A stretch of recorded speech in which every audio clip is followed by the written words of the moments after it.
দর্শক, যাহাই ছাত্রলীগ তাহলে কি তাহাই ছাত্রদল।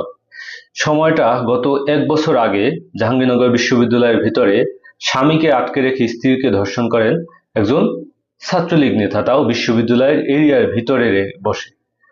তো তারই ধারাবাহিকতায় গত পরশুদিন একজন আপনার ছাত্র দলের নেতা তার বন্ধু এবং বন্ধুর হবু স্ত্রী একটা রিসোর্টে আসেন। সেই রিসোর্টে ওই বন্ধু তার হবু স্ত্রীকে রেখে তারপর খাবার নিতে আসে বাইরে রেস্টুরেন্টে।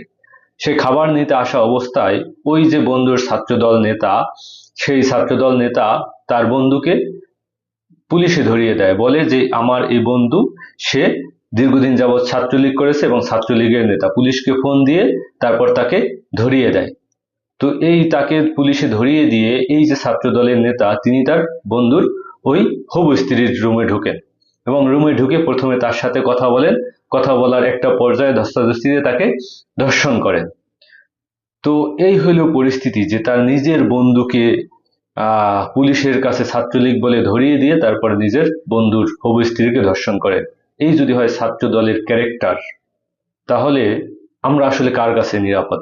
আপনাদের কাছে আমার প্রশ্ন। আমরা ছাত্রলীগের কাছে নিরাপদ ছিলাম না, এখন ছাত্র দলের কাছে আমরা সাধারণ জনগণ তো দূরের কথা, সেই ছাত্র দল নেতার বন্ধুর কাছে, বন্ধুর কাছে নিরাপদ না, বন্ধুর হবু স্ত্রী বন্ধুর কাছে নিরাপদ না।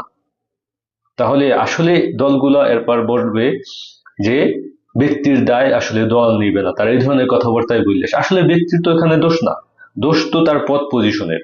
আপনি এমন একজনকে আপনার ছাত্র দলের নেতা বানিয়েছেন যে তার ব্যক্তিগত ক্যারেক্টার ঠিক নেই, যে তার বন্ধুর স্ত্রীকে বা বন্ধুর হবু স্ত্রীকে ধর্ষণ করার জন্য দ্বিধাবোধ করে না।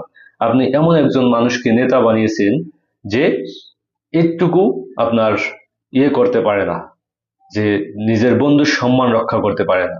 এরকম অসভ্য বেয়াদবকে দীর্ঘদিন যাবৎ আপনারা বিভিন্নভাবে নেতা বানিয়েছেন এবং নেতা বানার পরিপ্রেক্ষিতে কিন্তু সে ধর্ষণটা করে। সে যদি সাধারণ কোনো জনগণ হইতো, সাধারণ কোনো ব্যক্তি হইতো, সে কিন্তু তার বন্ধুর বউকে বা বন্ধুর হবু স্ত্রীকে কিন্তু ধর্ষণ করার সাহস পেত না, কারণ তার একটা পদ পজিশন রয়েছে, তার একটা দলীয় প্রভাব রয়েছে এবং ওই দলীয় পদ পজিশন প্রভাবটা তার মনকে এমন উচ্চ পর্যায়ে নিয়ে গেছে যে আমি একটা অপকর্ম করতে পারি, আমি চাইলে আমার বন্ধুর বউকে ধর্ষণ করতে পারি, এতে আমার কোনো কিছুই হবে না, কোনো কিছু করতে পারবে না, কারণ আমার অনেক ক্ষমতা আছে, আমার একটা পদ পজিশনধারী, আমি একজন নেতা। তো দিন শেষে আসলে আপনার ধর্ষণ কিন্তু ওই ব্যক্তি করে নেই, ধর্ষণ করছে ছাত্র দলের নেতা। আপনি যখনই তাকে পদ পজিশন দিয়ে উপরে তুলেছেন, তখন তার বিভিন্ন চাহিদা বেড়ে গেছে, তাকে ধর্ষণ করতে হবে, তাকে লুটপাট